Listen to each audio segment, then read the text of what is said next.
Hey, good morning, everybody. Happy Sunday. It is The Sweat here on DraftKings Network and VSiN, part of the pregame power-up block here on DraftKings Network and VSiN. The Lombardi line and Brent Musburger's countdown to kickoff, taking you right up to the 1 p.m. Eastern kickoff today. Let's get into it. Steve Buchanan, Julian Edlow, Josh Applebaum here. What are we going to be talking about here on The Sweat on this Sunday morning? Well, let's take a little peek right over here. Matthew Berry is going to join the show, talking about all things hurt quarterbacks, who to pick up here for Week 7. We got to do some DFS price check, the best plays for Week 7. And we're going to talk a little racing as well, F1 and NASCAR playoffs. We'll get into that later in this show, but we're going to start off on what we always do here on Sunday morning. We're going to start doing a game-by-game breakdown, talking about some of the bets and plays that we like for this week. Let's start off here with the Lions at Ravens. Only the second time this season that Detroit is an underdog, and that came in Week 1 where they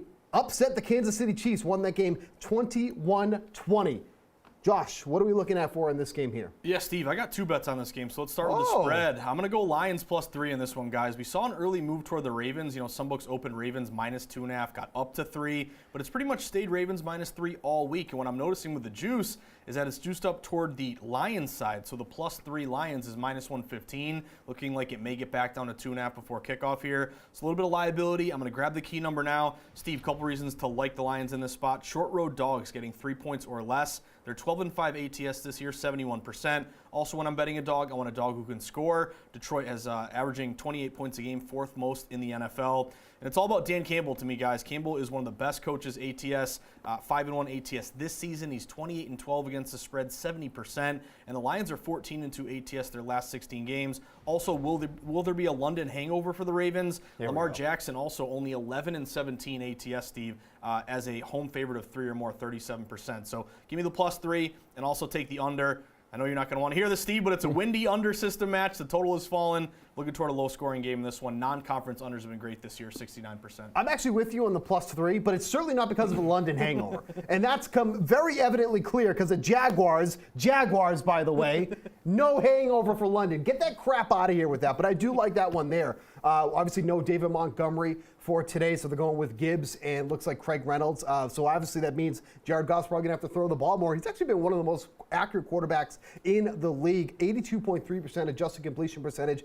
That is the best in the league right now. So I'm actually with you there on the +3 for the Lions. What do you like in this one, Julian? Yeah, well, the London hangover certainly is not a thing, at least for the Jacksonville Jaguars. What I will say is the Ravens, a little bit different of a situation because they put so much into that international game.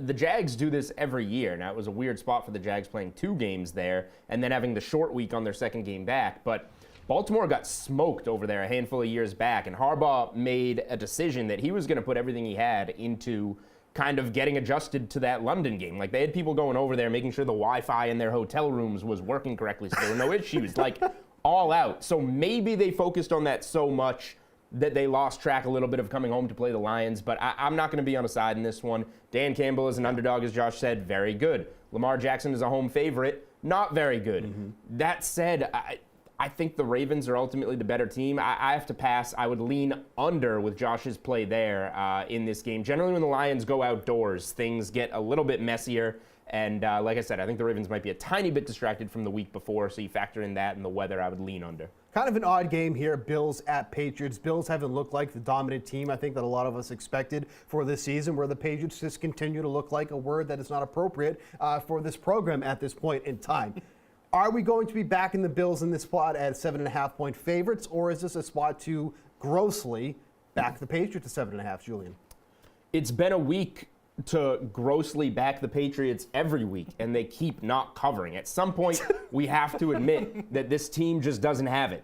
There's not a. I know there's got to be a number that you bet them at, and you bet numbers, not teams. But like 20.5. Sure, I'll take +20.5. I'd be a little nervous. This team doesn't have it. I don't care that they're at home. I don't care that the Bills have been struggling a little bit.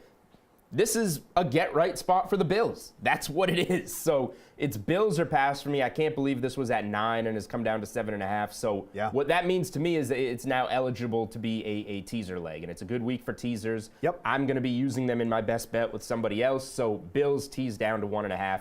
Give me all that. This is a get-right spot for Buffalo. They're going to win this game in New England. I don't really like a side in this one here, Josh. If there's anything I do like, Stephon Diggs to go over 87.5 receiving yards. This is the number he's gone over in 5 of the 6 games that he's played. But not only has he gone over that number, in each of those games he went over, he had at least 100 receiving yards in those games. You look at the guys in coverage going up against him, J.C. Jackson, Miles Bryant, Jack Jones. That is not the secondary that Bill Belichick built. It was designed to be played out there, but that's what they have at this point. So I do like Diggs to go over his receiving yards. What do you like in this one? Yes, Steve Julian, this is crazy, but the Sharps like the Patriots today. That's it's unbelievable. They got to stop. And we got to admit it, and I totally agree with you. How do you put your hard-earned money down on the Patriots right now? It seems very difficult to do, but always remember that phrase, pros bet numbers, not teams. They seem to think that this number's a bit high here. Julian mentioned this game opened Bills as high as -9. They're pretty much hanging -8.5 all week. Now they're down to 7.5, so you got to look at a couple things going on. Number one, 86% of bets are on the Bills today. They are the most lopsided public play. You walk into any bar across America today, what's the easiest guaranteed lock winner today? It's just betting against the Patriots, who have looked awful this year. Bills, they're going to mop the floor of the Patriots. However, the market is moving toward New England. They're only getting 16% of bets, but 9, 8.5 down to 7.5 tells me a lot of respected money is actually banking on the fact that the Patriots might keep this thing close.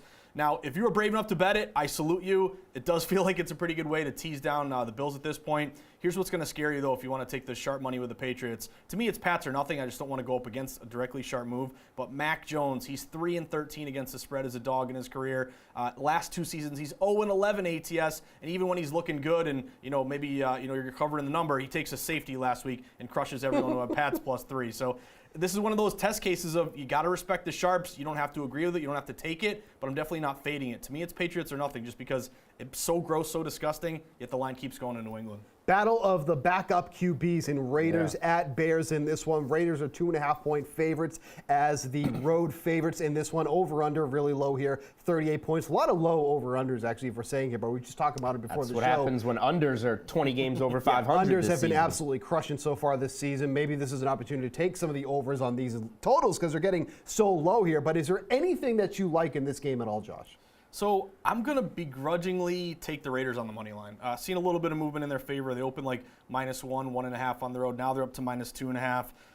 Is there any buyback resistance if it gets to 3? I think that's what you're looking out for. To me, it's a game that either pass just because, again, backup quarterbacks, you don't know what to expect here. But here's my one angle to take the Raiders. The line's moving in their favor. Also, you look at road favorites just straight up winning the game. It's a little bit of a way to go contrarian. Public loves home teams. But road favorites this year, 26-13, straight up, 67%. I'll trust Brian Hoyer here over Tyson Bagent. Again, begrudgingly, I'll take Raiders money line, but again, not my favorite game of the day. I do like a prop in this one. Michael Mayer to go over 2.5 receptions. You're getting that at +124. I mean, he's coming up a game against the Patriots where he played on 81% of the snaps. That was the season high, or his career high, I should say, for him. 6 targets, made 5 catches for 75 yards in that game. Now he's going up against a Bears team who has allowed the 2nd most receptions to the tight end position, 7th most receiving yards as well. We got Devontae Adams complaining about his usage, so maybe there's going to be some more targets going towards Adams, but we're only looking for 3 receptions here for Mayer, who should be in a really good spot here. If this spread plays out as is expected, should be a fairly close game, so we should be getting a lot of throwing from both sides. The running aspect with Justin Fields taken out of this game. Do you like anything in this disgusting game here, Julian? I'm with you on Mayer props. I think that's the way to go. You played it on the receptions, getting plus money. I will play it on the yards, 20.5. It's getting juiced up. If we can get a -110 or -115 on 21.5, maybe wait for that. But yeah, it's going to be Mayer yards for the matchup is good. We've seen him produce lately. He's been on the field. And Brian Hoyer, where's he going to go in this offense? I think there's going to be some opportunities to target those short routes over the middle to Mayer. Yeah, obviously, like I mentioned, the squeaky wheel narrative with Devontae Adams complaining about his usage could come to Brian play Hoyer here. is going to have to be the one getting him the ball. What if that doesn't work on his first 3 targets? Yeah, and, without a doubt. Like maybe some screens, sure. Right. Commanders and Giants at this one. I don't mind Commanders at -3. I think they're actually a better team than people are giving them credit for. I know Sam Howell's had a lot of issues with taking sacks. He leads the league in sacks this year. Commanders are also 0-2 as a favorite against the spread. One of those games, they were absolutely walloped by the Bears, losing by 20 points in that game. But that being said, Giants aren't walloping anybody at this point. Tyrod Taylor supposed to be under center in this game, which actually is probably an upgrade for the Giants at this point over Daniel Jones. But again, Giants 1-4 ATS as an underdog failing to cover by an average of 11 points. Don't mind taking the Commanders here. Julian, I know you're not big on this game here, so Josh, give me a play from this one. I'll lean with you on the Commanders there, Steve. They open around -1. They're up to -3. You kind of missed getting them below the key number of 3, so maybe it's a money line play with those favorites doing very well straight up on the road. This is an underplay for me. It's the windiest under of the day, 20 miles per hour, gusts up to 30. We've seen this total fall pretty good, 41.5 down to 37.5. If you look at, in particular, unders that fall, at least a half point, just some indication of the total dropping, those unders have gone 37 and 19, 66%. Outdoor divisional unders are 60% over the last 3 years. So, again, movement toward the Commanders here. I'll go under 37.5 with Giants Commanders. Julian, real quick, Falcons, Buccaneers. I don't think the Falcons as a teaser leg is a bad play, getting them up to 8.5, but what do you like in this one? I'm not going to tease them because I would lean to the Bucs laying 2.5. I think that they're the better team. They're at home. Ritter hasn't been good on the road. Showed his true colors last week with some turnovers. All right, that is going to wrap it up for the first segment here on The Sweat. We got more coming up here for the next 2 hours. We're going to do a little chase or fade. All right, back here on The Sweat, where I am happy to be joined now by... Pre-game power-up continues here on VSiN and DraftKings Network.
You're watching DraftKings Network's Sunday Pregame Power-Up. Welcome back to The Sweat. We are kicking off our pregame power-up on DK Nation and VSiN.com. A full 5 hours of pregame talk getting you set for the NFL action today. and today's betting slate around the world of sports. So right now we have the Sweat Lombardi line is coming up next from 10 to 12, and then we have Brent Musburger's countdown to kickoff at noon, leading you right into the first game. So let's keep it rolling today, guys. We're going to talk now a little chase or fade. I'll be kind of the moderator, the judge, and I'll throw it to you guys whether you are chasing, which means you are betting it, or tailing, or are you fading? Are you betting against it? So let's start off with the MVP market here, guys. What's notable to me is that we have Tua back as the favorite. He's plus 350. But there are some other guys across the board here who have taken in some respected money. Is there an opportunity to back Patrick Mahomes at plus 450? Is there someone else on the board that you're looking at? But sticking with Tua, he's been back and forth. A lot of smart money hit him early in the year. He's the favorite now. So my question is, are you going to be tailing or chasing Tua as the MVP, or is there someone else on the board, Steve, that you're looking toward? I mean, in reality, if you were going to back Tua last week was probably the opportunity when Josh Allen was the favorite, which to me just made absolutely no sense. Like, I don't know why Josh Allen was the favorite going into the week last week. Tua is leading in the majority of categories that you want him to be leading in. He's got 197 yard over Kirk Cousins. Yards per pass attempt, he leads in 9.5. He's tied with Kirk Cousins for 14 touchdown passes on the year. Like, this award is just getting stupid at this point. Because, like, why is Patrick Mahomes so high? Mahomes is not even close to any of these guys in some of these categories. And then you got guys like Christian McCaffrey at 22-1. This has just basically become a quarterback award, which is just ridiculous. Just rename the award at this point. Because quite frankly, like, McCaffrey is the MVP of the league so far. Tyreek Hill should be number 2. I mean, I think if he reaches 95 yards today, he'll be the fastest to 900 receiving yards in the amount of time that it is. Like, that's an MVP to me. But it's a quarterback award, so Tua is rightfully the guy who's favored right now, but it's just getting stupid with this MVP award. Well, I'll say this. You said last week was the time. It's a good week to have an opinion whether you're chasing or fading on Tua because of this Sunday night football game. If you like Miami, you probably like getting a good number on Tua now. If you like Philly, like myself, that puts you in the fade camp. I think Philly's going to win this game. So regardless, even if Tua has a pretty good game and they lose in Philly on Sunday night, you're going to get a better number on Monday morning on Tua. So for that simple reason, stats aside, it does come down to some wins and losses too. That's why I'm going to be fading for now. And if you like him, you can come back and get him next week. Yeah, good point by you, Julian. Also, I'm looking at a couple cute quarterbacks here. Maybe we're overlooking Trevor Lawrence and Jared Goff are both plus 2,000. Are they going to win it? Maybe, maybe not, but that seems like a pretty good number on two teams that are really lighting it up and playing well this year. Let's keep on cruising, guys. Next one here, Darrell Henderson. He was just picked up and added from the practice squad for today's game with Rams-Steelers. He's plus 190 anytime scorer. If you're looking at this Rams-Steelers game, Cooper Kupp, plus 105. You're getting a little plus money on Cooper to find the end zone. That isn't a bad play to me. Julian, anyone you're looking at toward in this game for an anytime touchdown score, or is there someone else on the board that you're targeting? Yeah, I don't think I'm looking at anyone in this one. I understand the appeal of kind of the running back situation goes off the rails. You got to bring a new guy in. Maybe there's value there, but the number is right, or maybe it's been too far adjusted at this point. So I can't do anything in that one.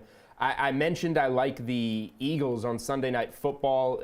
Jalen Hurts is generally one of the safest anytime touchdown scorers on the board. Tush push never fails. Minus 125 on Jalen Hurts. I haven't placed any bets on anytime touchdowns today. That's one that I would look at. And if you want a little bit more of a long shot on a new guy coming back onto a roster, Mecole Hardman is plus 425 on the Chiefs. He was their best receiver the last time he suited up for them. I know Steve's rolling his eyes over here. Mecole Hardman is going to plug and play for the Kansas City Chiefs. Yeah, Steve, what do you think about this one? Anyone you're targeting? I mean, talking about the Rams situation, like, it's just such a mess at this point, especially like from a fantasy perspective. It was looking like Zach Evans was going to be the guy in this offense to lead the running back crew. Now it doesn't seem like he's even going to be getting much playing time at all. So it's like it's Evans, it's Royce Freeman, it's Henderson in the mix. Like, there's just too much uncertainty from that running back group that I want to take an anytime touchdown score from that group. I do like, on the Commanders side, Curtis Samuel to score a touchdown at plus 285. He actually is the man that is leading the Commanders in red zone targets at this time with 5 at this point. 2 straight games now with a touchdown for Curtis Samuel. It doesn't feel like he gets a lot of attention or anything like that. If you're thinking about a Commanders receiver, Terry McLaurin obviously is there. Logan Thomas gets a lot of looks in the red zone as well. But Samuel has at least been the guy for the past couple weeks that Sam Howell has been trusting in the red zone. So getting him at plus 285 to score a touchdown, I like that play a lot here for Samuel. Like it, I agree with you, Steve.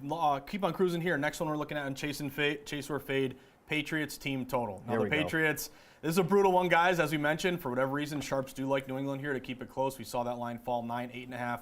Bills down to 7.5. But in terms of just the Patriots offense, again, they bring in Bill O'Brien. You think things are going to get better. Well, they haven't really gotten better since he took over for Patricia and Judge. They're only averaging 12 points a game. The offense looks completely broken. A lot of injuries, just nothing, no big plays. The team total, so the game total is 44 down to 40, but the team total is just 14.5 today. Weather could be a factor, as it is really windy in Foxborough today. But Steve, what are you looking at for this one? Is this just an obvious, take the Pats to go under 14.5, or do they surprise us and put up points today? Real quick, we got to move, by the way, too, on the number. It's 15.5 now because of that sharp money coming in on the Patriots. If a spread moves a little bit, then the team totals are going to move a little bit. So 15.5. I don't know if that does anything for you, but I mean, I don't even see it. Like this is one of those totals that you get a pick. went six. over it last week. Right. I mean, but here's what it is. Like you get a pick. You probably six, need right? some special teams. You probably need some special team scoring for them to reach us at this point. Total. The past 3 weeks, the Patriots have scored 20 points over the last 3 games. That includes that shutout against the Saints in that one. They're averaging 12 points per game. That is only higher than one other team in the league, and that's the New York Giants, who are averaging 11.8 per game. I can't imagine myself, out of everything I can take on DraftKings Sportsbook, go, you know what? Today's the day to bet the over or the under on the Patriots team total. There's no need for it at all. Find something else. Find something that makes you happy and bet on that instead. What if betting the Patriots team total under makes me happy? It can't make you happy. There's no chance that anything to do with the Patriots makes you happy. Julian, how are they going to put up points today? Why do you think that row is 14.5 to 15.5?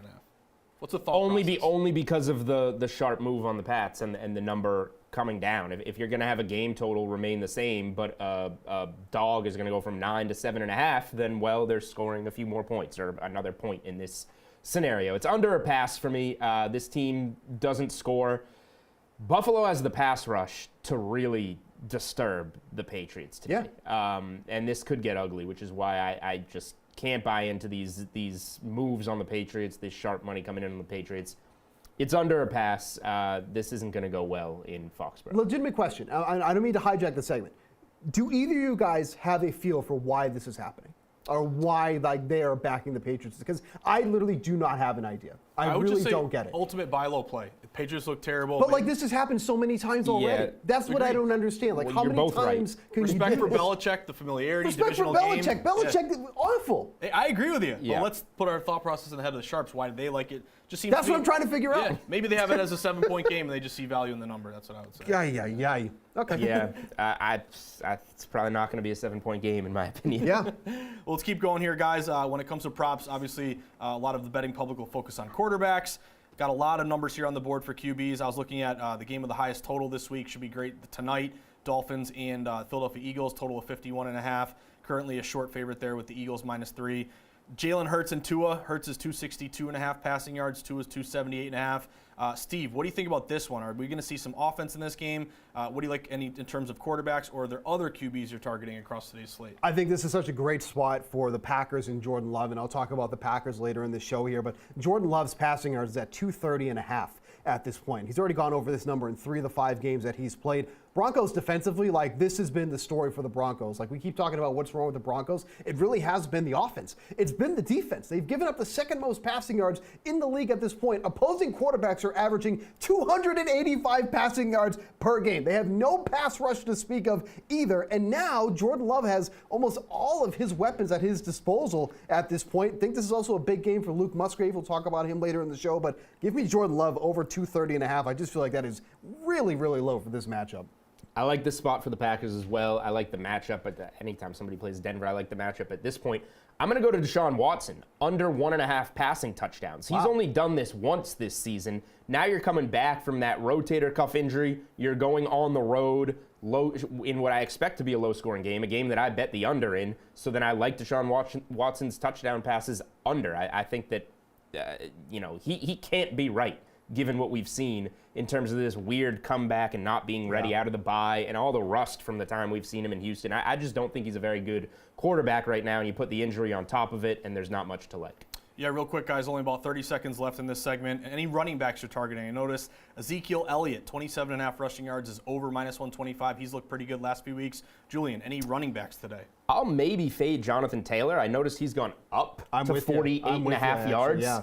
It's a terrible matchup It's a against the great Browns. He hasn't done anything yet. He's all rusty from camp. You like that one, Steve? I like that one a lot. That was actually where I was going to go to as well. Oh, wow. Bad All right. matchup. Just bad matchup for Taylor. Moss is in the mix too much. Don't like it at Great all. rush D. Love it when you guys are in unison on your plays. Love No, I don't that. like it that. We're going to keep Yeah, using it here that one. today. Jonathan on a Taylor over. Big NFL Sunday. We're going to continue with our team-by-team breakdown. Coming up next, Browns and Colts. Then we'll talk Chiefs and Chargers.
What's going on, guys, and welcome back into the sweat here on a Sunday morning, powered by DraftKings Network. We are going to keep ripping through some NFL games here, and if you watched the last segment, we wound up ending with a lot of Browns and Colts, and that's the game we're going to lead off here with, guys. So Steve and I already gave some opinions, I guess, so we'll start over with you, Josh. Your opinion, Browns-Colts. To me, it's a Colts or nothing play on this one, Julian. Number one, we are expecting Deshaun Watson to play, but there's a report that he's going to test it out pregame. Again, he's had some setbacks. He's missed some time.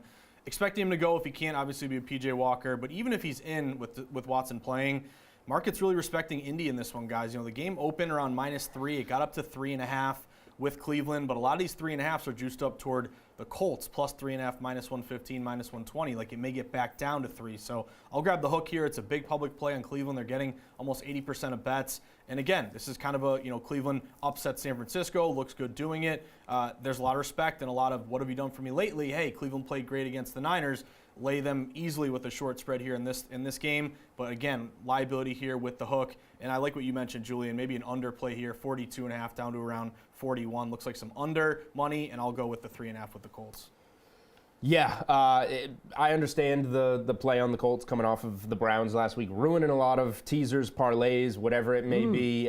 Steve, is this game just props for you, or are you looking at a side or total? I do like the under in this one. This is basically held steady all throughout the week. It's bounced between 41.5 and 41, which is at right now. But, just looking at this matchup here, like, we have Gardner Minshew against either Deshaun Watson or PJ Walker. Like, if anything, like, PJ Walker is actually probably the upgrade at this point. He actually did fairly well against the 49ers, all things considered, how good they are defensively. But Gardner Minshew, by far his worst game since taking over for Anthony Richardson. 3 interceptions last week, and now he's facing a defense that's allowing just a 52% completion rate and the second fewest yards per pass attempt at this point. Cleveland, they've gone under in 2 of 3 to the under. Opponents averaging just 15.4 points per game. I think this is an underplay.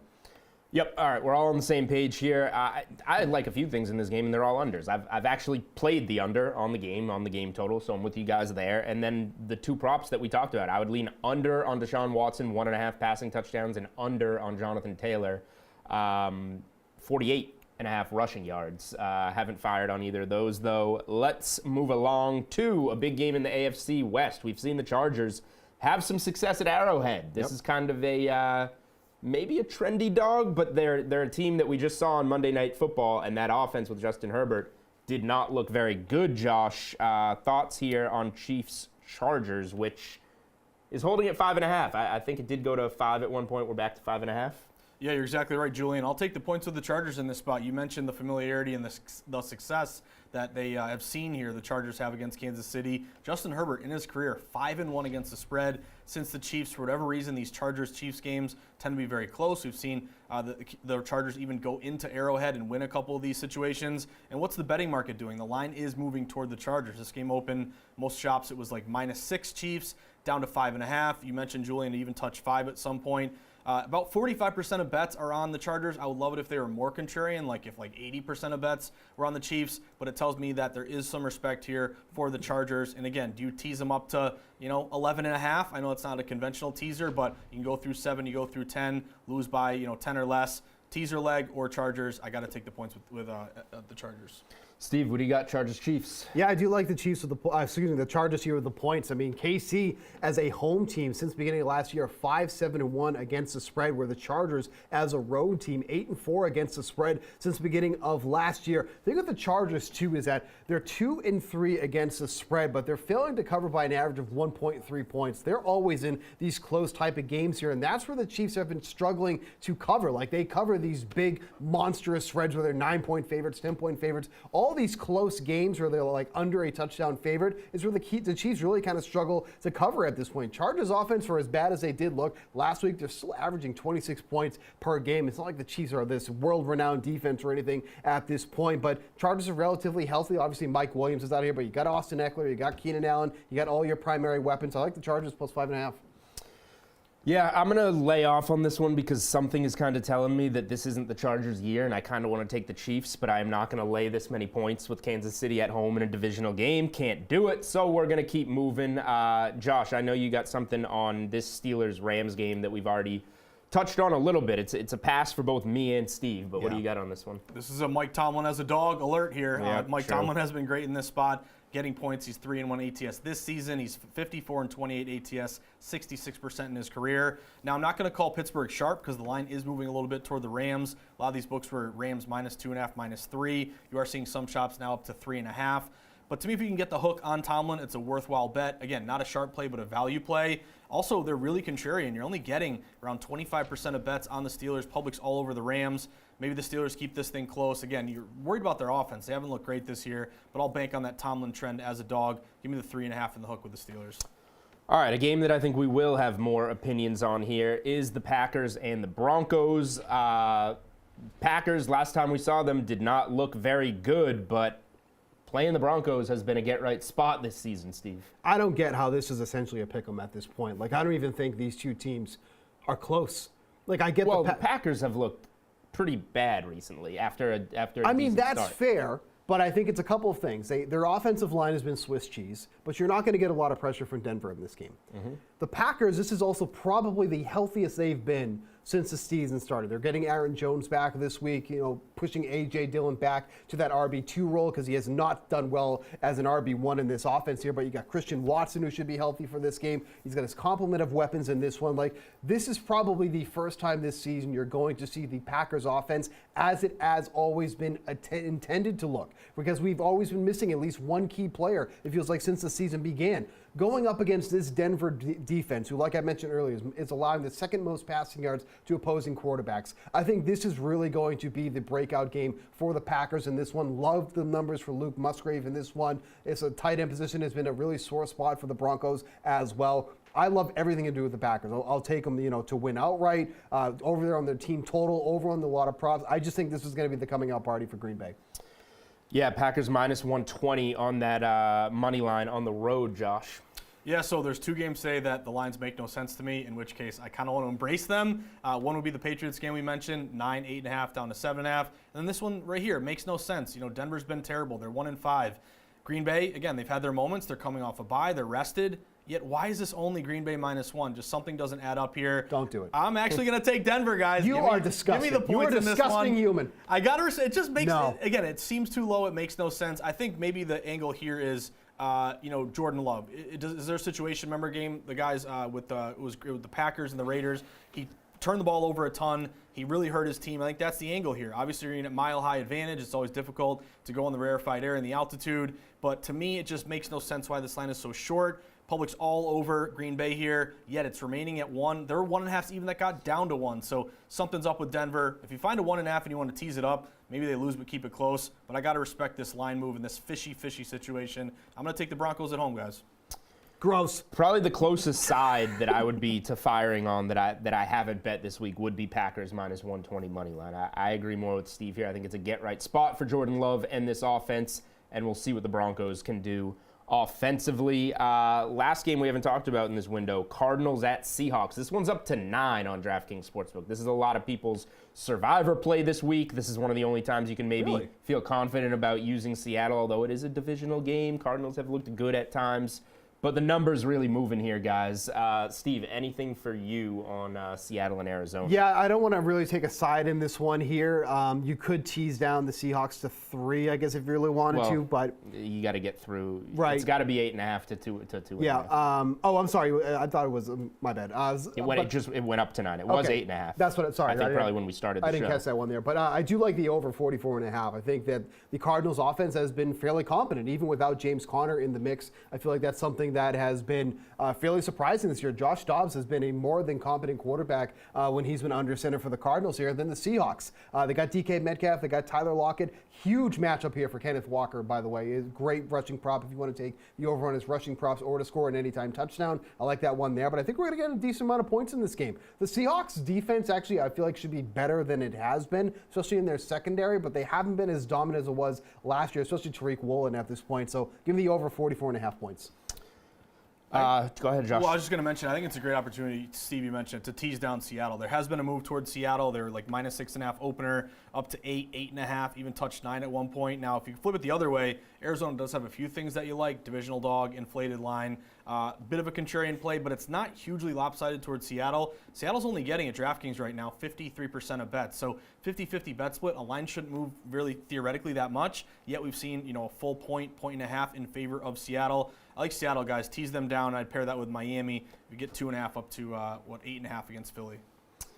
For me, I'd be looking at receiver overs on the Arizona side here. I think this is a game that Arizona should be playing from behind. And like you mentioned, Steve, the Seattle pass defense, not good. So Hollywood Brown is 54.5 yards. That's a guy I would look at. Michael Wilson, who they talked about making a point to get the ball to more, only 30.5 yards. So those are a couple receivers in that game where I would look at props. And then, Steve, like you said, the Kenneth Walker prop on the other side. Yeah, Walker. They should be feeding him. That is a segment here on The Sweat, talking plenty of NFL. We're taking a mini pit stop next from football. Steve's favorite sport, NASCAR. Two major racing events today, F1 in Austin and NASCAR playoffs. Heading down the stretch, Pierce Dietrich is going to join the show and talk to Steve about racing cars. Here we go.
Welcome back to the Sweat here on DraftKings Network and VSiN. I'm going to do a little bit of racing talk here on this segment. Kyle Larson advancing to the next round. Who is going to be joining him?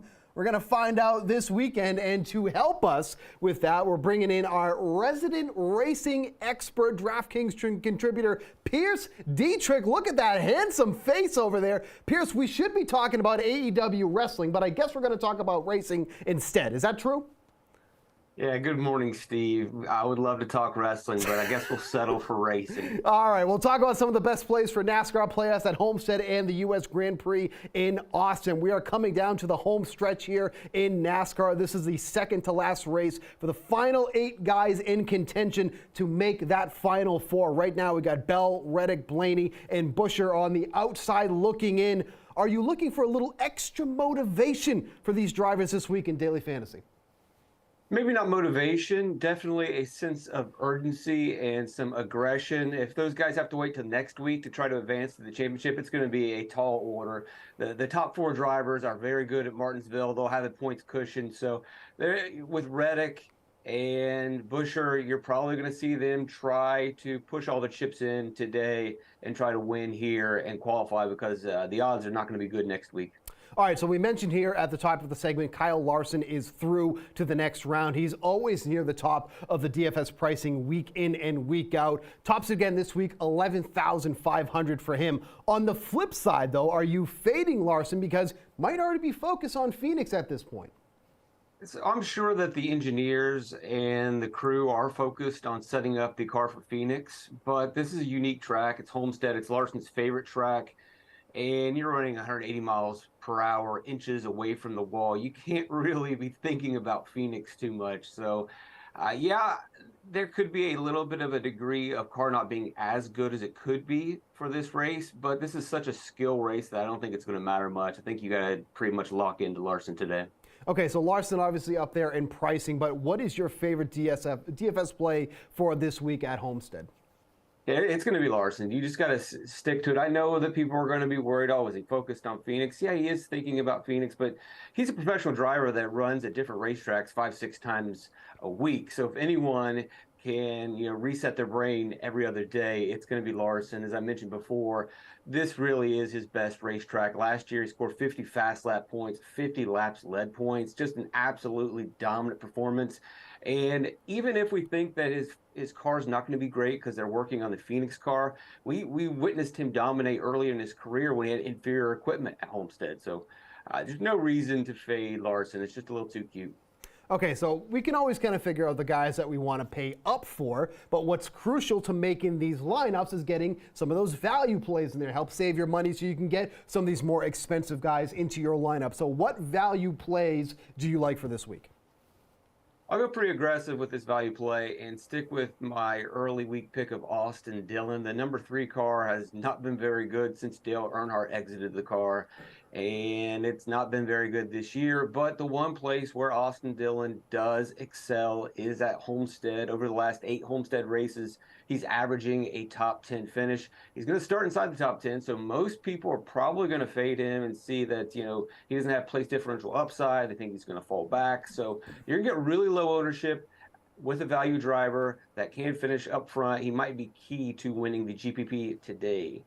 Okay, now let's talk about over on the DraftKings Sportsbook. Now, the Forever 400 is coming up here. If you've actually never bet NASCAR, it's actually pretty familiar to golf, too, as well. You can bet the winner. You can bet guys who go into the top 10. You can bet driver props. You can get, group winners, matchups, who's going to finish ahead. Team props, too. Which winning manufacturer is going to be? Is it going to be Chevrolet, Toyota, Ford? Pierce, which do you like here on DraftKings Sportsbook for this event? So let's try to juice up some odds and have a little bit of fun. One of the things that you can do is look at the head-to-head matchups and then just parlay it. So let's go with four drivers, and we're going to get ourselves a little plus 1,000 bet if all 4 can come through. So we're going to take William Byron in his matchup. We're going to take Chris Buescher in his matchup, Tyler Reddick in his matchup, and Eric Jones in his matchup. You take all 4 of those, you're going to get a little over plus 1,000. I could easily see all 4 of those drivers beating who they're matched up against.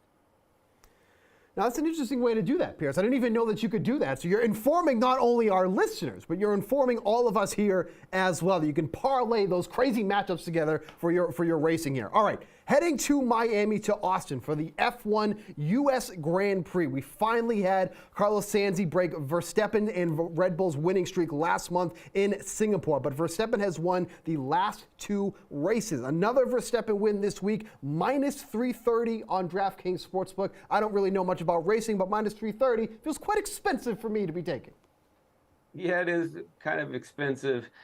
But when you factor in that he's won 14 of the 17 races, it doesn't get much safer than that. I don't know if it's something that I want to explore because it's just not really, juiced up enough for me. But, Max is going to win. On to the next race. I can't out 14 out of 17 races. That's just ridiculous. And he won the sprint race yesterday. All right, and a huge flip from the beginning of the season. Lando Norris up to one of the favorites behind Verstappen to get the win. Norris and Piastri with good finishes the past few weeks. What has led to their recent surge for McLaren? Do you like their odds to win this week, Pierce Dietrich? I like the odds. It's just no one's going to beat Verstappen and the Red Bulls. And, what they've done is in the off-season, they took some big swings, and they admitted that they weren't ready for the first 2 races, and people were down on them because they struggled in the first 2 races, but they kept working. They stuck to their plan. They kept making modifications. Development never stops in F1. I know it's hard to see at times, but when you zoom in on the open-wheel cars, you start to see the little different things that they do, and they've hit on everything, whereas you compare it to an Aston Martin team, which has gone backwards. McLaren just keeps getting better every week. They might be a real threat to take down a race in the final 5 races, but they're definitely going to be possibly the number 2 constructor next season. On a scale of 1 to 10, how well did I read those names? 7. 7? Which one did I screw up? Sainz. Okay. And Verstappen, that's fine. Well, I mean, I was sitting there doing a little YouTube research this morning, trying to nail it down, and most of them have like these very thick accents, so I was trying my best to get them right. But I wanted to know what you thought of how good I read those names. Yeah, this is like those Korean baseball days back during COVID. That was fun times. That was indeed. All right, Verstappen is over 200 points ahead of teammate Sergio Perez, has more than double the points of the 3rd-place driver Lewis Hamilton. The driver and constructor championships are over. What are we watching for in the last 5 races of the year? Well, we'll see what happens with Max's teammate Checo Perez, if he's going to hang on to his seat or if he's going to get exited out of the car.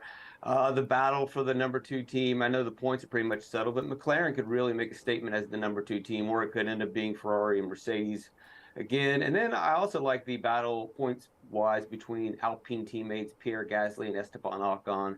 That might be something fun to watch down the stretch. All right, give us your favorite bet now for the U.S. Grand Prix. I'll take Pierre Gasly minus 155 over his teammate Esteban Ocon. They're lining up in the same spot of the grid. But yesterday, Pierre Gasly just had phenomenal pace, much faster than Ocon in that sprint race, and I think he's going to carry through today. All right, I want to get to something near and dear to my heart, and you are the guy to ask here. On November 19th, the F1 race is going to be at Las Vegas, my second home. What have they done to my poor city? And is it worth it? Is this actually going to be as big of an event as they're hyping up to be? Because if you go to Las Vegas right now, you can't even see the Bellagio fountains because all the construction going on. What are they doing to my beautiful city? I don't know. I've never been to Las Vegas. What? I can't really give you any. I think the race is going to be really late at night. I don't know what's going on. I am not a big fan of shutting down cities for racing events. It's not cool to the people. Do you have a play for that, or is it still kind of early to look at that race? Because obviously we're about just less than a month away for that one.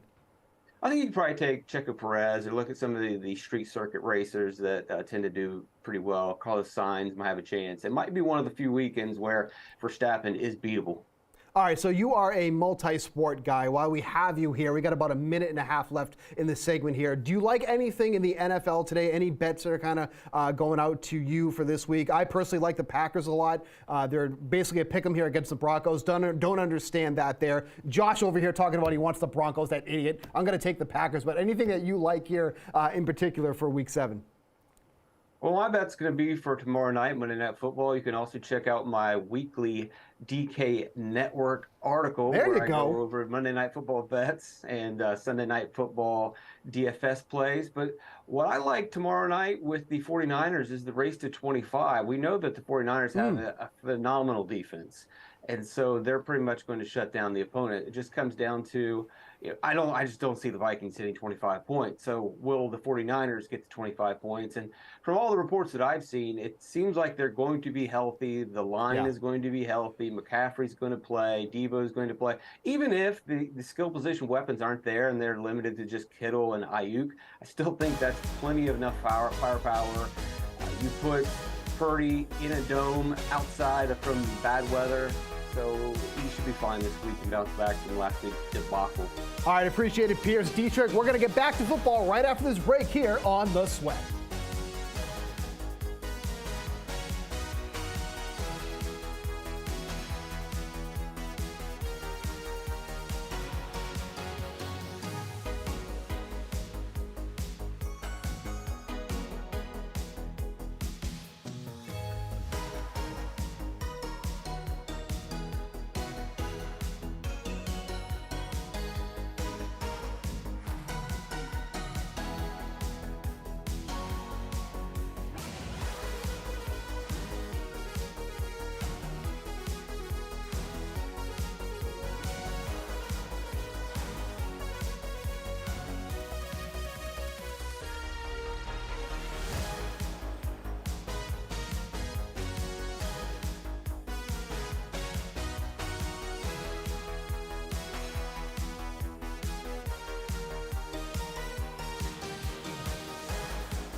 You're watching DraftKings Network's Sunday pregame power-up.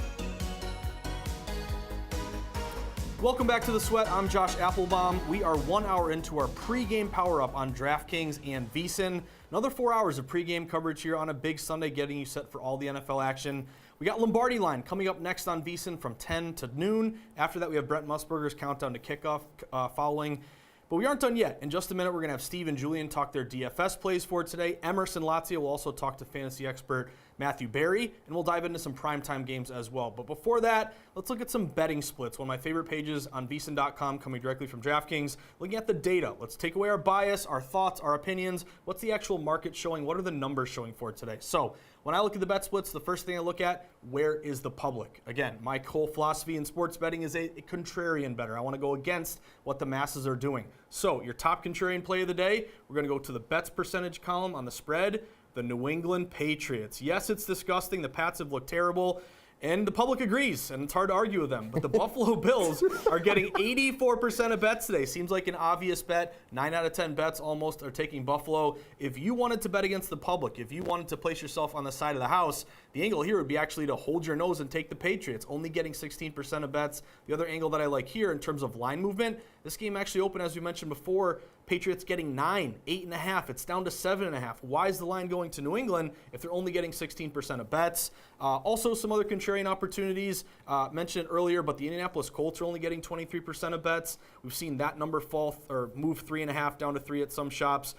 You're also looking at a situation here, if I scroll a little bit lower, the Steelers. Mentioned them. They're on the road at the Rams. That's a Mike Tomlin as a dog system match. Mike Tomlin as a dog in his career is 66% against the spread. And then also, as the guys were laughing at me, the Broncos. This is another contrarian bet, only getting 25% of bets in such a short spread. Steve's They're getting very plus noisy one. over here. So those would be our bet against the public contrarian plays of the day. Also wanted to mention some systems and some betting percentages that maybe back up these systems. Windy unders. This is Steve's favorite system. He plays this every single week because he loves the fact that weather makes a huge impact on the outcome of the games. But if you look at windy unders, 10 miles per hour or more, the under is 65% since 2021. $100 bettors up almost $4,500. We have some windy under matches for you today. Back to the Patriots-Bills game. Look at this bet split here. Total's 40, it opened 44. Only 47% of bets are on the under, but 73% of the money. And that's a windy system match. It's going to be expected about 15 mile per hour winds. That looks like a sharp under. Also talked about the Lions and the Ravens. You're expecting some wind in Baltimore. Only 39% bets, 48% of the money. And here's the one that I'm looking at, the Commanders and the Giants. Tickets are pretty much split 50-50. The one thing I look toward is if you're getting it almost or at least 10% more money than bets. So in this case, and always look at the top number is the over, bottom number is the under. These are your bets, but the handle is what we call the money, the amount of total money wagered on the game. So for that game there, the Giants, only 49% bets are on the under, but 58% of the money. And then one other system match here would be a windy under in prime time, the Dolphins-Eagles game. If you look at this total here, 51.5. It actually opened 53.5. We've seen this line fall. Public's hammering the over. Again, can't blame them. Dolphins, Eagles, two really good offensive teams, but a pretty good bet split if you want to sweat the under. Only 33% bets, but 44% of the money. And also, one thing to look at, we have our columns here in terms of the bet type. So we're looking at the spread, the total, but we also give you the money line here. And oftentimes when you're looking at the money line in football, I kind of disregard it only because the vast majority of bets are going to be on the spread. And also these numbers can be really high or really low depending on what side you like. But I do pay attention to the money line percent column in short spread games. So looking at games, for example, Dolphins, Eagles tonight. This is only a -3. Sometimes it was at 2.5 with the Eagles. If you look at the money line split on the Eagles, right now 40% bets, but 44% of the dollars. It's not a huge split. It's only 4%. But it kind of speaks to the fact that maybe you're protecting yourself a little bit if you like the Eagles. Laying a 3 right now, if the Eagles win by 3, you push your bet. But if you go money line, pay a little more juice, pay the -148, you'll be able to cash that bet if it lands on that key number. And then also wanted to point out one other bet here. We're talking a lot about unders. They've done very well this year. They're almost, I think, like 65%.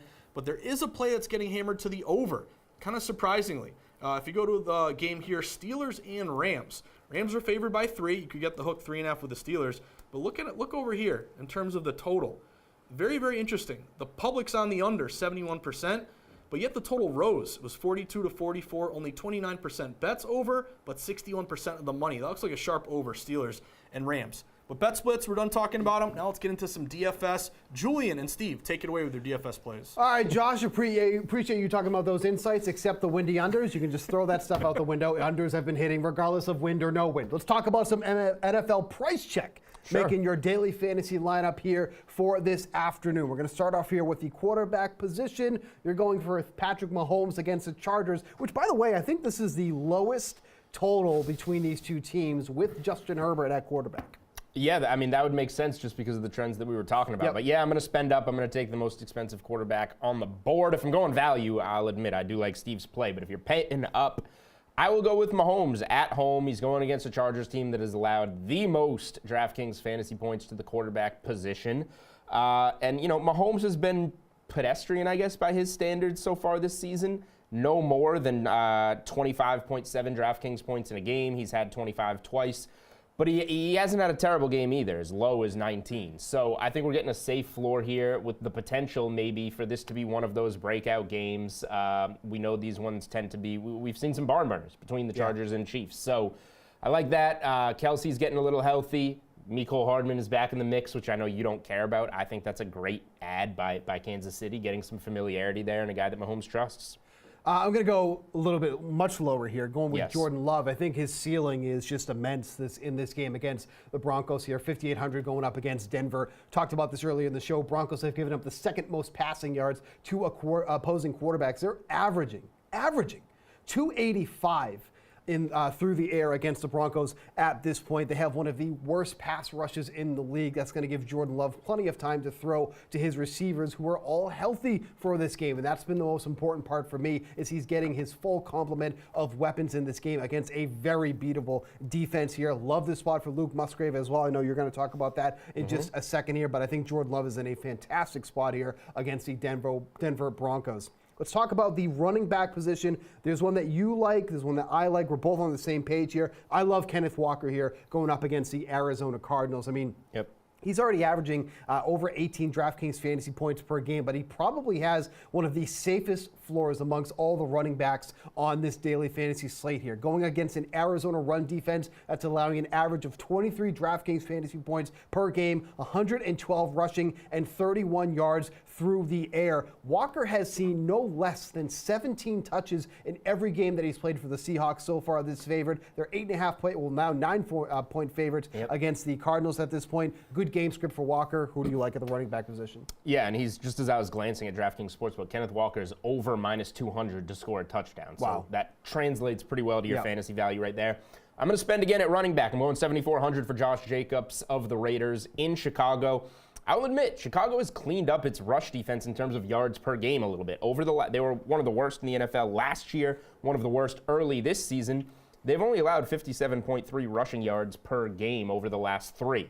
I'm going to guess that's a fluke. I'm going to say that they are more of the team that we have seen over the course of the last year and a half.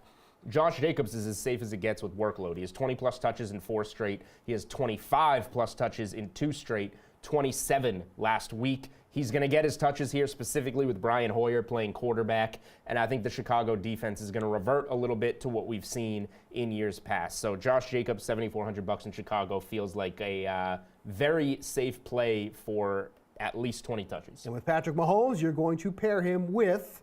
I need to save money. I just gave you over 15 grand of plays, and we're only 2 in here. So Mecole Hardman is $3,200. He's on this slate. If he had been on the Chiefs for the season, he would be $5,500 today, maybe something in that ballpark. I'm guessing, but that's what we're doing. This segment is about projecting, Steve. So just because it's his first game and they're working him in, he's $3,200 here. But does he really need to be worked in? Like, this dude knows the system. He has played here. The last time he played here, he had very good fantasy numbers as a wide receiver. So I think that this is a guy that maybe we're going to be surprised by. Plug and play right in. Just, hey, I remember these packages from when I played here last season, and go. And so I think this is a guy that has high upside and you're not risking much to get him at $3,200, and it's a good matchup. For my wide receiver, going with Stephon Diggs. Big Bill Belichick likes to eliminate the team's best weapon. Can't do that with his secondary. Not going to happen here. Diggs, you have to have weapons yourself to eliminate other teams' weapons. They have none. Diggs has gone at least 100 yards in 5 of the 6 games that he's played. Going to see J.C. Jackson, Miles Bryant, Jack Jones in coverage. Last week, Jonathan Jones played primarily as the left cornerback, which is where he will line up against Stephon Diggs. He allowed 117 yards on 5 receptions against the Raiders last week. Real quick, get the tight end. I mentioned it earlier, love Luke Musgrave. That's going to be your guy for this position. Yeah, you said most of it with your Jordan Love play.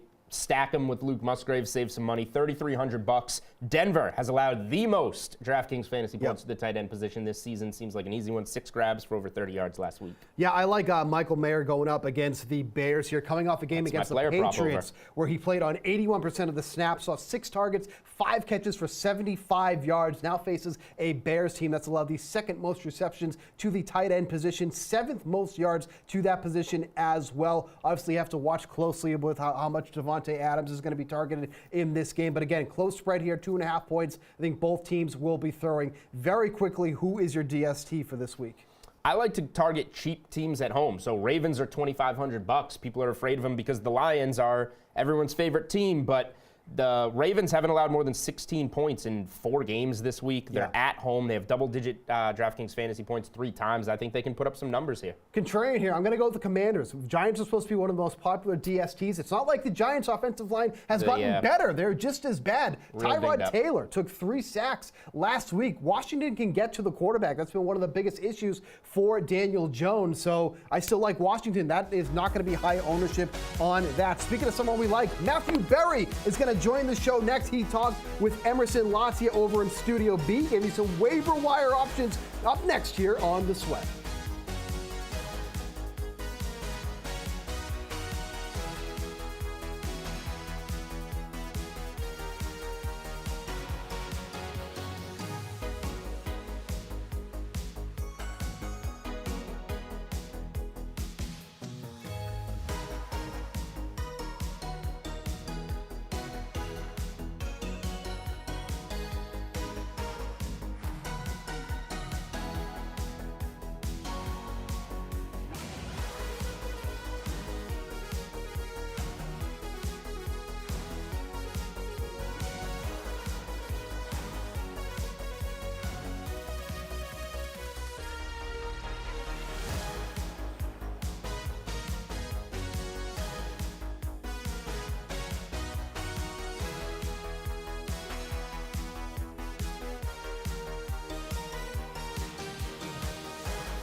All right, back here on The Sweat, where I am happy to be joined now by fantasy football guru Matthew Berry of NBC Sports. Welcome to DraftKings. What's going on? Thanks, man. You know what I understand? What's that? The crown is yours. Oh, that's what I've been told. I've been told the crown is yours. So just so you know, I'm just aware of it. I don't know if it's mine or it's yours, but I've been told the crown is yours, and then I've been told, people have said to me the crown is yours, so it's a lot of fighting about the crown. You've been studying. Listen, this is your segment, so right now the crown is yours, and we need your help. We're going to look back on what's gone down throughout this fantasy football season. We'll see what's cooking for today's slate as well. But 6 weeks in, who has been your fantasy MVP so far, and why is it Christian McCaffrey?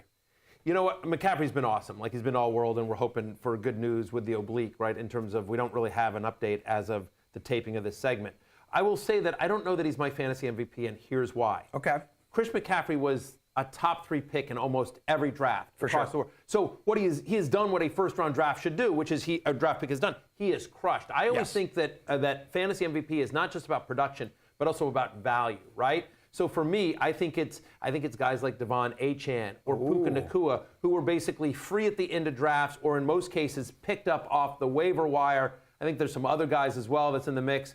Again, through at least the first 6 weeks of the season, I think you make an argument that Zach Moss is up there. I mean, Zach Moss has been nothing short of terrific as well. So McCaffrey's been awesome and amazing, and he's been the best first-round pick. You know, I feel bad for the people that that passed on Chris McCaffrey to draft, maybe an underperforming wide receiver. But a lot of guys out there that are crushing. I mean, some people say that maybe the 49ers are overusing McCaffrey too a little bit, how do you think that could impact his fantasy value down the stretch? Yeah. The people that are saying they're overusing Chris McCaffrey are not fantasy managers, for sure. Nor are they sports bettors who just bet Chris McCaffrey anytime touchdown and just cash every single week. It's like it's death taxes. That's going to be like minus zone. 600 by the end of the season. It really is going to be. It's got to be. I mean, at some point, right? But yeah, I mean, I don't think so. I mean, I think he's been relatively healthy. They understand. You know, the weird thing about McCaffrey is, and I say this as he's dealing with an oblique, but McCaffrey obviously, prior to last year when he came over, but the 2 years he missed before that, before those 2 injury years, he had literally never missed a practice. Like, forget a game. He'd never missed a practice in his high school, college, or pro career. You know, for a guy that is a running back that takes a lot of hits. And so I don't know that he's injury prone so much as he's unlucky. I certainly think that the Niners are smart about how they want to use him. I will say that if people are asking, I've gotten a lot of questions, if McCaffrey's out on Monday night, and again, we're taping this on Wednesday afternoon, but if he's out on Monday night, I think it'll be a committee between Jordan Mason and Elijah Mitchell. Mason's the one who's gotten a lot of the work so far this year, but Elijah Mitchell obviously has proven himself to Kyle Shanahan. The other thing you should know is Kyle Shanahan. Like, we could sit here and talk, it's Mason over Mitchell, Mitchell over Mason, then cut to Tyrion Davis-Price getting 25 touches. Like, it's Kyle Shanahan. I mean, Nakua's been a big surprise, as you've mentioned. So has Achane. But when you look at that Dolphins offense as a whole, it's been an absolute juggernaut this season. How soon until everybody on that offense is a must-roster week in and week out? You know what's weird is I don't think it's there. I think one of the reasons why they're so amazing, and there's a couple of different things that are happening here. Mike McDaniel, I think he's got to be one of the favorites for Coach of the Year. He's been amazing. Tua has played really, really well. No one talks about Tua. You know what I mean? Like, there was concern coming into the season, can he stay healthy? Tua's played great. Tyreek Hill is putting up ridiculous video game numbers here. Jalen Waddle's had some moments. I think a big, crazy Jalen Waddle game is coming. But what's amazing is that for as explosive as this offense is, Emerson, it's very concentrated, right? It's Hill and Waddle. It's, Mostert and Achane when he was healthy, and then when we get Jeff Wilson Jr. back, I think it'll be Mostert and Wilson Jr. until Achane comes back, and Tua. And that's pretty much it. Like, I mean, I would love it if Durham Smythe was a thing, but he ain't. You know what I mean? Like, Braxton Berrios, anyone rushing to the waiver wire to grab River Craycraft? No, I mean, so it is, I think, because what you want, both fantasy production, but you also want to know who to start. That's, I think, something that's underrated about fantasy football. It's not enough to know, like, that offense is explosive or that's a good matchup. You need to know, like, where's the ball going? And so we have some of these running back by committees, or you think about the Chiefs, where there's 8 billion wide receivers and Mahomes just spreads it around. And so it's an explosive offense where the offense is concentrated in a few superstars, which is great. How viable of an option will Nacua be, though, with Kupp coming back? We've seen Kupp cut into his production already these last 2 games. Not at all. Okay. I mean, let me answer the question. How much is he going to put out of the production? I think not at all. So again, last week, week 6 was Puka Nakua's first bad game. He still had a 33% target share. Yeah. Still averaging, I think, 9 those last 2 games. Yeah, I mean, they're throwing at a very high rate. Matthew Stafford is healthy. Again, concentrated fantasy value, right? I mean, it's Kupp, it's Nakua, it's Higbee a little bit, and it's the running backs. Like they traded Van Jefferson. Like I'm not worried about Ben Skowronek suddenly, coming in and taking touches away. I've said this. I've said this on my show on NBC Sports. I say this here on the Sweat. I'm in 17 leagues this year. Oh my God! How the hell do you do that? It's the gig. But and I have Puka Nakua in 10 of them. Okay. So this is out to the 7. You're a believer, baby. This is to the 7 people, the 7 leagues where I do not have Puka Nakua. Trade him to me. I will buy low on him. I am in. If you are concerned at all about Puka Nakua, please don't be. Just call me up, and I will give you a fair offer for him. Because, again, fantasy success, just as a general, comes from 2 things, 2 very simple things: talent and opportunity. The opportunity's there. Again, yes, he had a bad game last week, but again, he still got almost double-digit targets. He got a 33% target share. He barely dropped. He dropped a touchdown that it bounced off the ground. I think if he comes up with that, I think the narrative's different. He had a huge game against the Eagles with Kupp in there, right? I mean, so he's a really talented kid. I know they love him. He had a strong. One of the reasons I have him on 10 teams is because, and we talked about him on Fantasy Football Pregame and Fantasy Football Happy Hour on NBC Sports all through August. I know, talking to my sources around the Rams, they love this kid.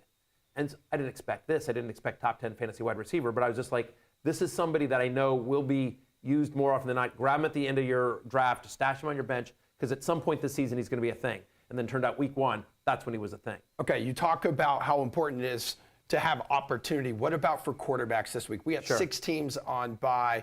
Injuries are mounting here. Like Dak is on bye. Smoke and Joe's on bye. Yeah. Is there anybody potentially on the waiver wire this week someone could go out and grab? And you've got, right, I mean, and by the way, you've got Justin Fields. He's not going to play as well. We know Anthony Richardson's out for the year at this point. So it's just been a bit of a brutal start to the season for fantasy quarterbacks. A couple of guys I like. And so it just depends. Like, again, Sam Howell's out there, I think, in way too many leagues. My Commanders, they're not so good. Emerson, I'm sad, but over the last 3 games, he's averaging over 21 fantasy points per game. He's had at least 18 fantasy points in 4 of his 5 games this season. He's more mobile than he gets credit for. It's a bad defense. He's having to throw. I mean, they're throwing it like 50 times. Yep. So Sam Howell is not just somebody that you can fill in this week against the Giants, but I think somebody that is a viable guy. Like, he's somebody I used in a 12-team Superflex league. He's who's replacing Anthony Richardson for me in one of my leagues. The guy he's facing, a lot of people dropped Daniel Jones after the slow start to the season, and then he got injured, but he'll be back. Again, he's playing my Commanders. Bad secondary. I think Daniel Jones is sort of interesting. If you got to get a little bit deeper here, what about Kenny Pickett? Okay. I get it. This is, it's been dicey. Yeah. It's been brutal, but the hope here is twofold. Number one is they're coming out of the bye. So they've had 2 weeks to prepare for this Rams team that, by the way, since week 3, is allowing the 4th most fantasy points per game to opposing quarterbacks. And so we like the Rams offense a lot. So I think game script works in Pickett's favor. And it's not a matchup that scares you a lot. And so they're getting Deontay Johnson back. Again, you're not asking me, like, who's great. I'm just like, desperate times call for desperate measures. And this could be a desperate time this week. With 6 teams on a bye, it's Bye-Mageddon. And so I think he's sort of interesting. I think, talk myself into, Josh Dobbs at Seattle, right? I mean, he's had 40 or more rushing yards in 4 or 5 games this year. He's been plucky. They're not getting anything out of the run game. Seattle's like one of the best run defenses in the NFL. So the way that the Cardinals will move the ball in this game is through the air. And so, whether it's Hollywood Brown or Michael Wilson, like, they have some talent. Zach Ertz, they have some talent in the passing game. Okay, who has your attention tonight for Eagles-Dolphins, which a lot of people expect to be a Super Bowl preview here? In terms of who has my attention, I think there's a couple of storylines that I want to watch out for. Number one is, like, we haven't seen that. We've seen Tyreek Hill. We've seen, we've seen some from Jalen Waddle, but we haven't seen a blow-up game. We haven't seen a crazy, 10 for 175, 2 touchdown game from Jalen Waddle. So can he get going? And what happens with this backfield?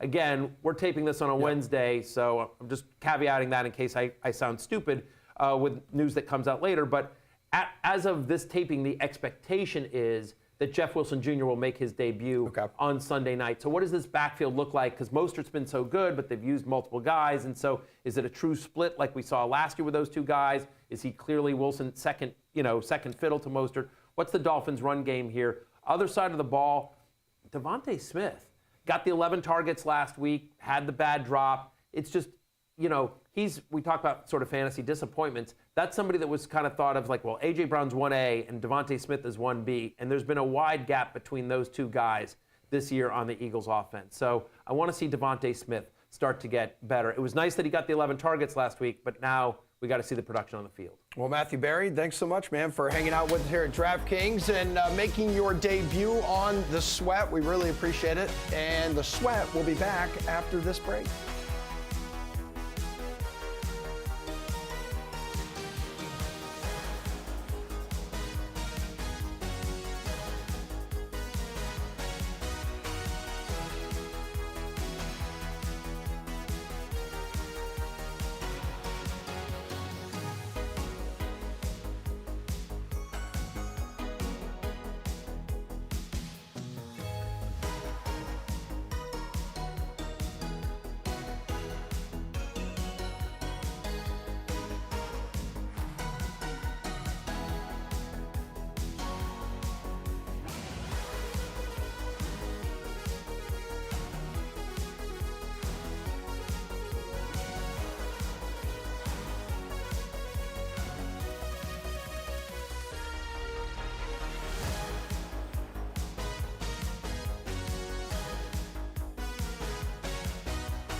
What's up and welcome back into the sweat here on DraftKings Network. We have talked most of these NFL Sunday games, guys, but it is time to talk prime time picks. Obviously, we're going to start off Sunday night here. Let's hear from Nick Sirianni on these two high-powered offenses when the Eagles meet the Dolphins.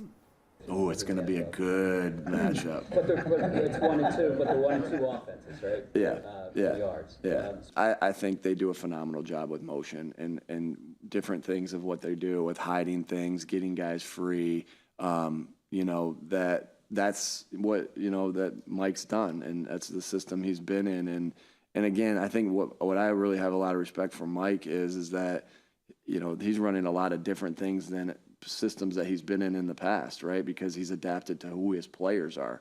And so, he uses different things with motions for different reasons. I'm guessing as I watch, but I'm taking educated guesses as I watch. And we do less of that, right? And so, but it's like anything, I have a philosophy of the way I think things are supposed to look, right? But it always starts with the players, right? But what I mean by that is there's a lot of different ways to do things, right? Are you convicted in what you do, right? Do you coach the heck out of it to help the players succeed? And so, I say this in our staff meetings all the time. I get that there's a lot of ways to do it. This is how we're going to do it. And let's be all in on this. And Mike does it a certain way with his offense, and they're all in on that. All right, you saw the retro Eagles logos there behind Sirianni. Just a reminder, Eagles going Kelly Green tonight on Sunday Night Football. Probably worth 3.5 points, right, Steve? Yeah, I'd probably say so. All right, so now you're supposed to talk about the game. That was your toss? I just teed you up to talk about the game between the Eagles and the Dolphins. That was an awful tee-up. All right. Whiffed on it. I do like the Dolphins here with the points. This is kind of a rare occasion where I think moving forward, we're going to hit the Dolphins as dogs. They have a pretty favorable schedule coming up here, so I like taking them on with the 3 points here, going up against the Eagles.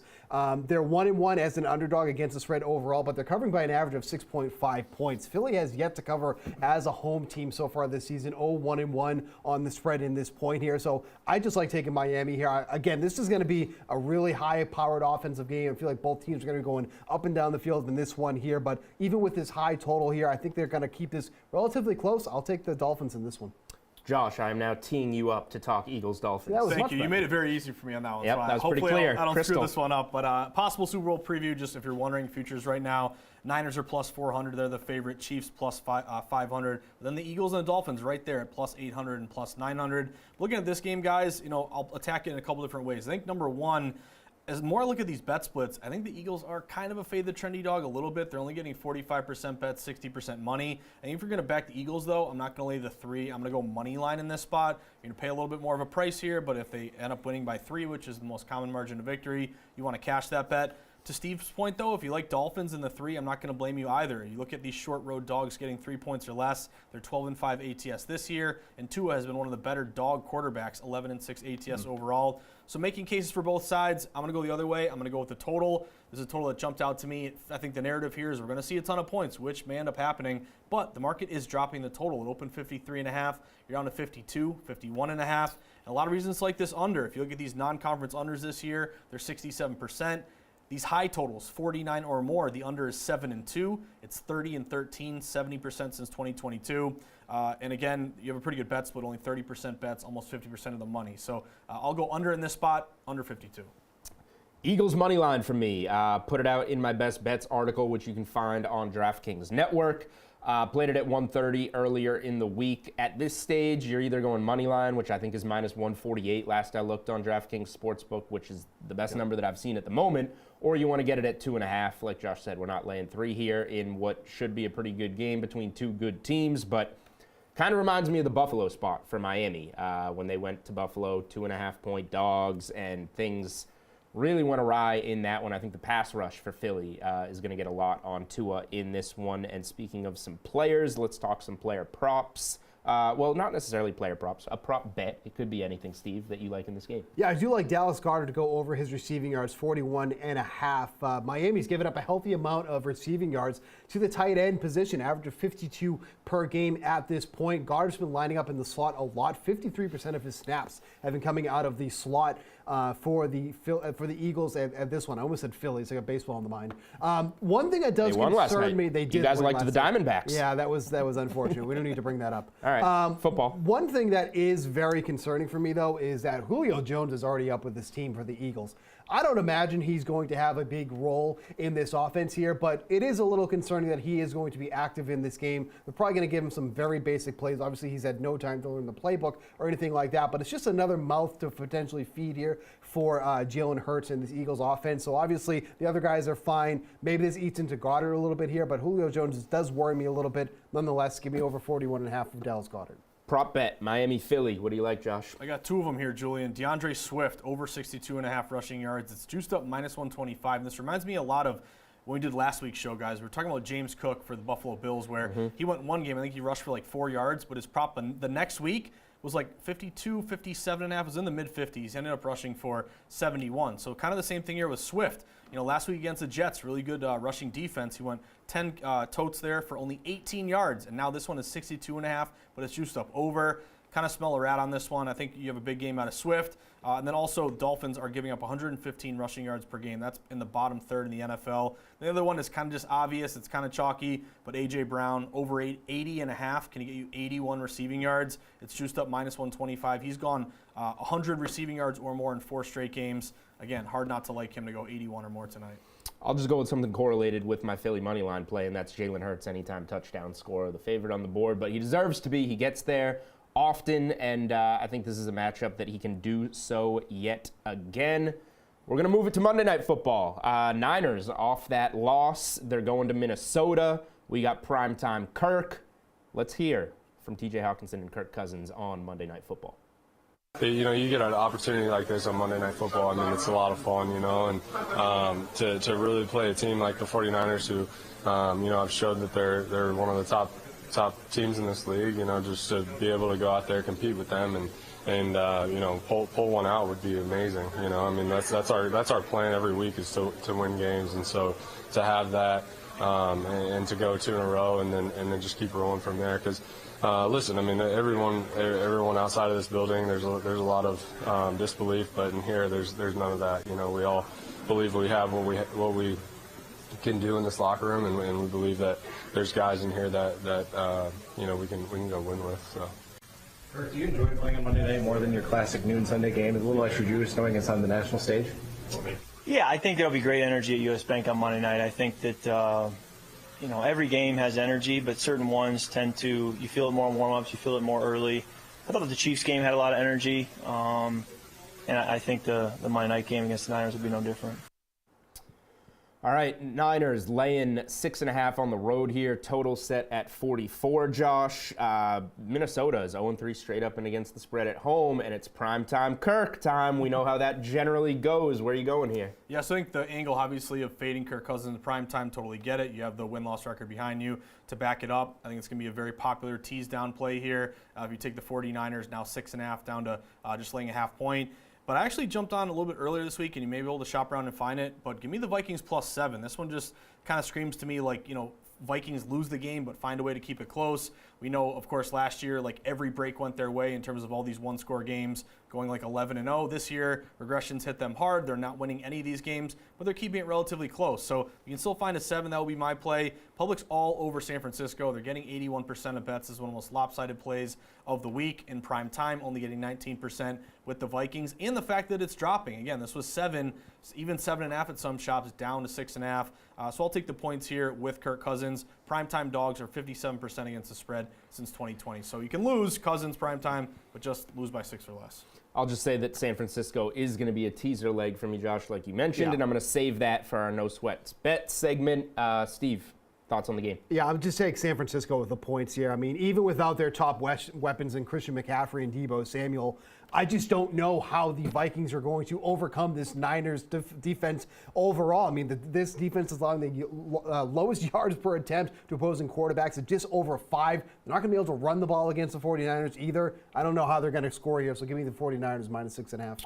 So because of the injuries in this game on the Niners side, it makes it a little bit harder to find a prop bet. I'm struggling to do so. The receiving yard ones is a little bit more open compared to the rushing. But real quick, anything, Steve? I do like Purdy over 19.5 completions. Okay. I think they're going to have to throw the ball more. No McCaffrey, no Deebo, who takes those jet sweeps and whatnot. So I think he's going to have to throw in this one. Give me at least 20 completions from Purdy. Anything on a prop, Josh? So I'm thinking with no Deebo, expected to miss the next couple weeks. Do you target Brandon Ayuk? This is a guy that the more opportunities he gets, he lights it up. I don't know if it's a contract year, either coming up or this year, but this guy could get paid if he doesn't stay in San Francisco. But his over/under receiving yards is 69.5. It's juiced up over minus 125. Can he get you 70 or more? I think so. He's gone over this number 3 of the last 5 games. Game's going to be in a dome. He's going to get way more targets here. I'll go Ayuk over 69.5. All right, next segment, last one of the show coming up. We're going to wrap it up with some of our favorite bets and our no sweat bets here on the Sweat as the pregame power-up continues.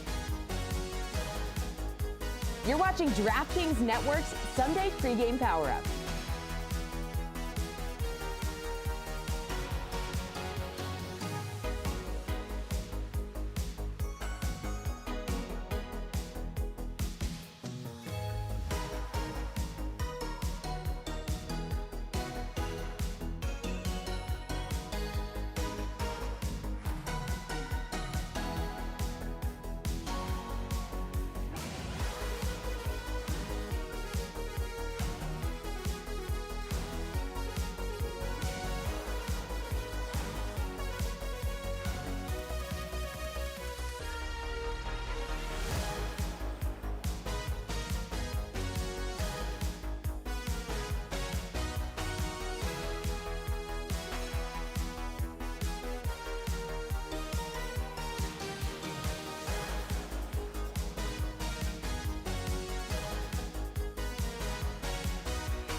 Welcome back to this final block here on The Sweat. Steve Buchanan, Julian Edlow, Josh Applebaum here on DraftKings Network and VSiN. We're going to hit on a little bit of everything here on this final segment here. Give some MLB, some NBA, some NFL. So just bets that we like here for this weekend and this upcoming NFL slate here. Let's start with the MLB tonight. Huge game going here in the ALCS. The Rangers are trying to stave off elimination. Framber Valdez going up against Nathan Eovaldi. I love the Rangers tonight on the money line here at even money. I am shocked that they are actually even money on the money line here with Framber Valdez taking the mound. That is not the guy you want to take the mound in this type of game here. He has been putrid in these playoffs. 7 innings pitched, 10 runs, 14 hits, and 2 starts thus far. Nasty Nate going on the mound here in a massive must-win game here. Love the Rangers tonight. Josh, where are you going? So I'm going to go to a strikeout prop here. Framber Valdez. Ooh. Now, he hasn't pitched great, but he's still struck out some batters in the postseason. Thus far, he's 0-2, 11.57 ERA. He really struggled in his last start against the Texas Rangers. Only went 2.2 innings pitched, but he ended up striking out 6 batters. He struck out 5 against Minnesota. His player prop today for strikeouts is 4.5, and it's juiced up over -125. So he only went, again, a little more than 2 innings in the last game. He only threw 64 pitches. He should be pretty rested and maybe trying to avenge that bad start he had in the last game. So it's kind of fishy. Guy who hasn't pitched well, yet his strikeout prop is juiced up over. I'll bet on Valdez to throw 5 strikeouts or more tonight, Steve. Give me over 4.5 with Valdez. Interesting play on that one. Julian, what do you think? Yeah, not going to find me dishing out too many baseball plays, but I am tonight. And I'm with you, Steve, but I'm going to the Rangers on the first 5. Even money there for Texas on the first 5. There's an off day. The game's in Houston. Houston has been there, done that. The Rangers bullpen has struggled at times this season. I'm not saying Texas is going to give it up, but I think there's a path here for Houston to maybe come back in this game. That said, I love how the Rangers should start this game. Nate Eovaldi's a big game pitcher. He's been doing it all postseason this year and previous ones. And like you said, Steve, Valdez, not good lately, and a guy that the Rangers should be able to hit well, just like they did earlier in the series. So give me Texas to lead after 5. Josh and I hit on it yesterday. The Astros at home have just been really bad this season. I don't know what's going on. Yeah, they're going to have to win one game at home to go to the World Series, and now everybody's worried if they can do it. All right, NBA points, rebound, and assist leaders. Obviously tipping off later this week. What do you got here, Julian? So I'm going to go with an interesting one. We had Jonathan Von Tobel of VSiN on the Unreasonable Odds podcast. Go check out our NBA preview. We give out our full futures card there. The VSiN NBA betting guide is also previewed there, a sneak peek at that. We talked about Devin Booker, and we both like the Suns a lot this season. Devin Booker is going to fit into that point guard role. Chris Paul is gone. You have Durant and Beal on the wing. Booker's going to be handling the ball. That's what we saw last year when Chris Paul was out. And that's what we saw, or that's what we've been seeing in this preseason with how this team is constructed. So Devin Booker to lead the league in assists, I think is like 90-1 range when we recorded that. So we're talking pizza money, super long odds. But if you want to root for one with a massive payout, Devin Booker to lead the league in assists is where I'm looking. What do you think, Josh? I got 2 of them for you guys, both over points averaging this year. So the first one is Paolo Banchero, over 21.9 points per game. Can you basically get you 22 points a game? It's juiced up over -125, so kind of an indication there's some liability to that over. He had a great rookie year. He averaged 20 points in general. And again, expecting maybe 1 more bucket a game, I think that's doable. He's entering his sophomore season. A lot of experience now at this point. His development continues to impress. And also Team USA. He played for the FIBA World Cup over the summer. We played with a lot of really good players. He definitely was not overshadowed during that FIBA World Cup. So give me Banchero over 21.9 points a game. Then also Jordan Poole. I know this is a guy that's gotten a lot of talk, throughout kind of just the Twitter world and the betting market. But I think it's a guy who maybe could score a ton of points on a really bad team. His over-under is 24.7 points per game. It's juiced up over -130. Biggest thing to me is, number one, playing time. He's going to get, 35 minutes a night here on a team that's just a win total of 24.5. So they could be really bad, the Wizards. You could get a lot of garbage time opportunities. And also he's gone up every year in his points per game. 8.8, 12, 18.5, and then 20 last year. So give me Poole to average close to 25 points a game. Julian, obviously yesterday, huge college football day on Saturday. Had some movement in the Heisman favor, but you're actually looking to back someone who fell a little bit, correct?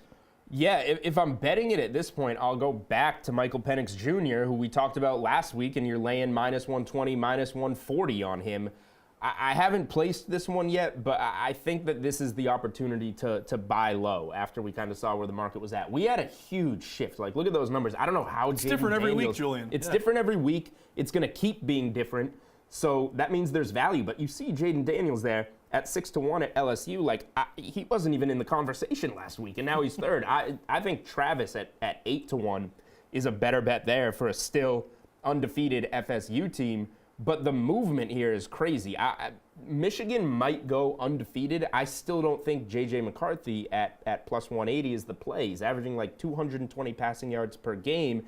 So I guess the point here is if it's not going to be McCarthy, who's it going to be? And the board is wide open right now with a lot of value. Would you say this might be the most volatile it's been over the past couple of years? Maybe, probably. Caleb Williams kind of started to run away with it at a point last year and still won it even with the second loss coming in that to Utah once again in the Pac-12 title game. Utah owns USC. We can talk about that another day, but the market's wide open. Caleb Williams, we were talking about him at 20-1 last week. I'm looking for him on the board now, 60-1. Don't bet it. He's not going to win. But like when the preseason favorite is now 60-1, and the guy that was the odds-on favorite last week is now plus 300 and not even the guy at the top of the board anymore, there's value all over the place. We'll see if he gets part ownership of a team, whatever that comes around to. Probably through ownership of another team in one of those many interceptions to Utah and Notre Dame away. All right, let's get to our no sweat bets here for the week in NFL football. Josh, what are you looking at here for your no sweat bet? So, Steve, I can't finish up a show without another reference to Windy Unders. Oh, right? Fantastic. Just let's to hear leave you off this. on a good note as you have a big Sunday great. ahead of you. But windiest under of the day, Washington Commanders, New York Giants. Give me the under 37.5 for this game. Pretty good bet split, only I think like 35% of bets, but almost half the money is on this under. We have seen this total fall 41.5 down to 37.5, and it's looking like some books may even get down to 37. So you're starting to see some game day steam continue toward this under.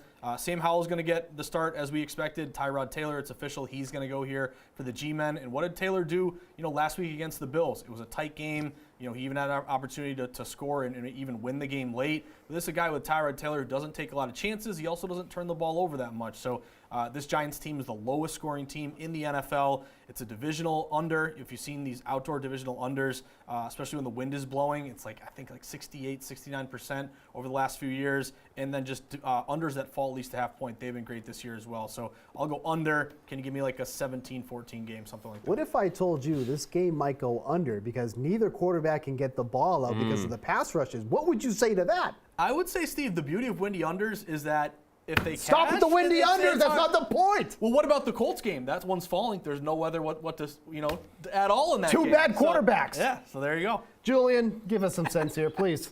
Save the show. I do kind of like that under, but I would probably still. Not for the reasons he's saying. I would bet that under if it was in a dome. I'll say that. Thank you. All right. I was prepared to go Eagles money line here, but I bet it minus 130 earlier in the week. It's up to minus 148. I'm going to go with what I think is a stronger bet now because this teaser is just falling into our laps, and I hope I'm not going to get trapped here. Buffalo minus 1.5 against the Patriots. I don't care about the sharp money on the Patriots. I am going with my eyeballs here. That pass rush is going to give Mac Jones a very tough time, and obviously huge advantage offensively to Buffalo. And the Niners on Monday night, I will take them to bounce back and get that win in Minnesota. Minnesota hasn't been good at home. Primetime Kirk, get right spot. San Francisco will be healthy enough. Just a quick thought that came into my head. Maybe this is what it is. What do you if Malik Cunningham is involved in this game more? Could that be a reason? That's going to make me like the Patriots? Well, maybe that's why others do. This is just me absolutely spitballing. Yeah, no, I would tell them they're wrong. Because I'm still racking my brain trying to figure out why the Sharps like the Patriots. So let me give you a tease. Next show coming up, Lombardi line. Michael Lombardi, very close to Bill Belichick. Maybe Lombardi's got a breakdown here coming up of why smart money's on the Pats. I agree with you guys. It's just tough. I respect the market. It's undeniable that the sharp movement is going toward the Pats. But again, when you're putting your money down on a team like this and Mac Jones does not cover ATS as a dog, it's hard to stomach. But again, the odds makers are taking position on the Pats today. So my no sweat bet here, I talked about it earlier in the show. I love the Packers money line here today. I love really anything to do with the Packers going up against, by far, one of the worst defenses in the NFL at this point. Jordan Love should have a huge game here going up against a defense that's allowing the second most passing yards to opposing quarterbacks. Love Luke Musgrave here. The Broncos have really struggled against the tight end position as well. So I think the Packers are in a fantastic spot to take the win down here for today. I like both your bets. Thank you. Let's go 3-0. Is it because of a windy I'm under? on Broncos there. I'm the only one. I'm on Broncos Island for that one. I still cannot believe that you were on the Broncos in this game. After everything that you've watched, you're going to take the Broncos. Broncos Patriots on Christmas Eve, the nightmare before Christmas. All right, before the show gets off the rails, we're going to wrap it up here for this weekend. Lombardi line up next, part of our pregame power-up programming from 10 to 12. And Brent Musburgers take you up to kickoff. Stay here. Enjoy Week 7. We'll talk to you next week. Thanks a lot.